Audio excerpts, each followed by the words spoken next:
Why did humanity originate as a single being to teach us that each one of us, each human being, is humanity, is the world, is a universe?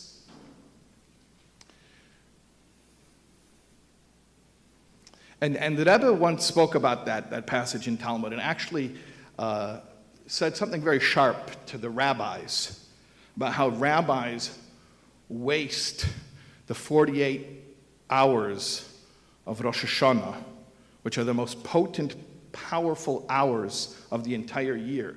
Rosh Hashanah means the head of the year, and just like a head, whatever's going on in the head, that affects the entire body. So whatever you do for those 2 days of Rosh Hashanah, that affects the entire year. So the Rebbe once said that the rabbis squander the 48 hours of Rosh Hashanah by getting up to the pulpit and giving sermons about, the Rebbe was writing in Yiddish, he said, große Weltproblemen, big geopolitical issues, when they should be focusing on personal development.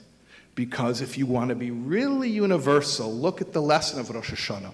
Rosh Hashanah is not the anniversary of the creation of the cosmos. It's actually the anniversary of day 6 of the 7 days of creation. Rosh Hashanah is the anniversary of the creation of humanity as a single being. So the whole anniversary of Rosh Hashanah is to celebrate that one being is the world. So the Rebbe said that the rabbis, if they want their sermons to be really powerful, don't talk about politics, get specific. Get personal. And each one of us knows where we can develop. We like to talk big. Yeah, big.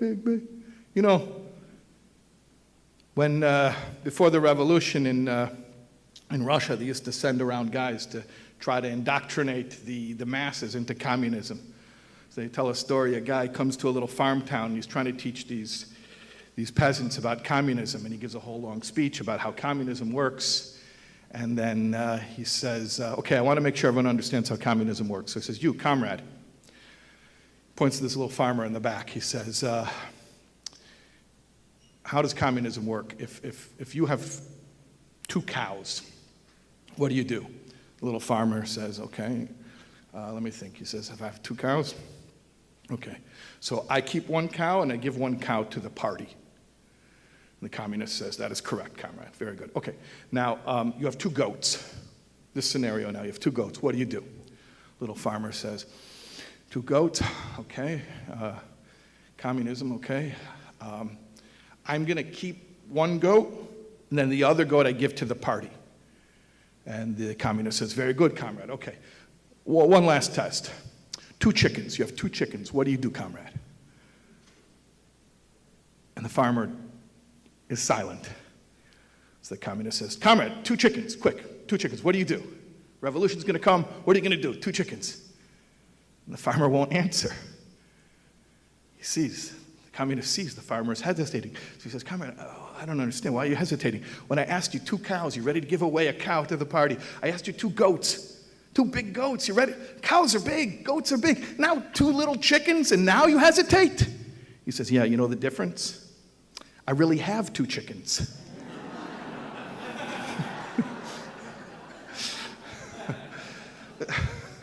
So the Rebbe said, don't talk about the big, große Weltproblemen. Talk to people where it counts. Do another mitzvah. Take another Torah study class. A little more tzedakah. Do something for your neighbor. Like something actionable, something attainable. You know why? Because there's no such thing as small from the perspective of infinity. There's no small act if you look at things from God's eyes. Nothing's too big. We're going to change the world. That was the Rebbe's agenda from day one. And nothing's too small. How do we change the world? Little acts. The next mitzvah. Do the next right thing.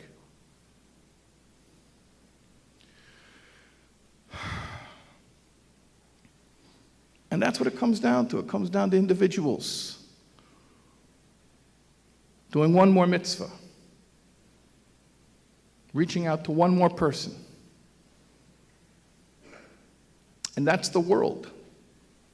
After the Rebbe left, they came over, they flocked to this guy, and they said, how dare you? You don't know what you just did. Do you know how busy the Rebbe is? Do you know what the Rebbe is dealing with? Do you know how many giant world issues are on the Rebbe's shoulders? And how many people are waiting for the Rebbe's answer, and you come and you take the Rebbe's time? How dare you? You did a very bad thing, and it's not going to be good for you. They started scaring him. So the guy felt terrible. He felt really, really guilty. And he wrote a whole long, profuse apology. And then he went to 770, which is the shul and also the location of the Rebbe's office. And he gave this letter, this profuse apology letter, to the secretariat, to the Rebbe's secretaries, basically begging the Rebbe to forgive him for wasting the Rebbe's time. The response to the letter was almost immediate. There was sometimes the Rebbe would communicate on slips of paper, not a whole letter or correspondence, but like a note. In Yiddish, you call it zettel. So a zettel came out from the Rebbe's office, and the secretaries told this guy, hold on, there's an answer for you right away. I mean, it didn't always happen so quickly like that. There was an answer to his profuse apology letter.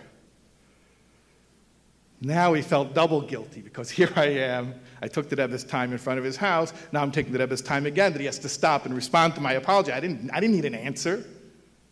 I just wanted to apologize. What did the answer say? One sentence, but absolutely stirring.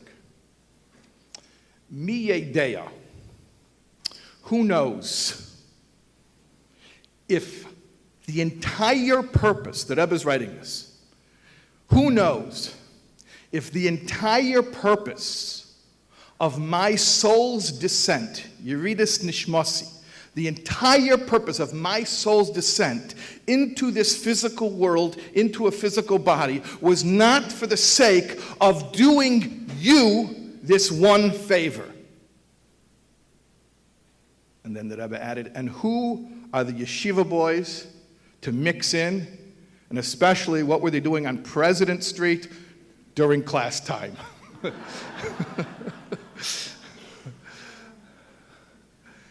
The Lubavitcher Rebbe, you know how much the Rebbe accomplished? You know how many biographies have been written? A global leader. How many people did the Rebbe touch? It's mind-boggling. And then the Rebbe said, maybe the purpose of all of it was this one favor.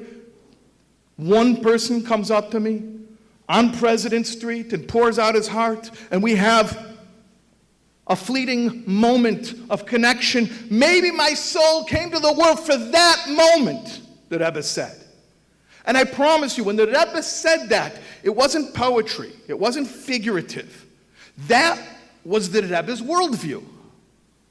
The Rebbe would say this all the time, by the way, quoting Maimonides. Maimonides describes the attitude that someone has to have all the time when they look at their situation in life and they look at the purpose of the world. Maimonides gives this visualization, this visual meditation sort of. He says you should see yourself. That's what he says. You should see. Obviously, he doesn't mean physically see. He means in your mind's eye. Envision, visualize that you have scales. And you and the entire universe, there's a scale, there's a side of merit, and there's a side, the opposite side. Not merit. The Rebbe always spoke very positively and would avoid using negative words, so I'm going to avoid using, I'll say like the Rebbe would say, the opposite of merit. So Maimonides says you have this scale, and you have the side of merit, and you have the opposite of merit. And you should see, you should envision in your mind how those scales are absolutely even, 50-50. And that, therefore, the next action can be the act to tip the scales and bring salvation to the individual and to the universe. So, can there be a small act? There's no such thing as a small act. One mitzvah can tip the scales of salvation for you and the entire world. There's no small act. And that's infinity.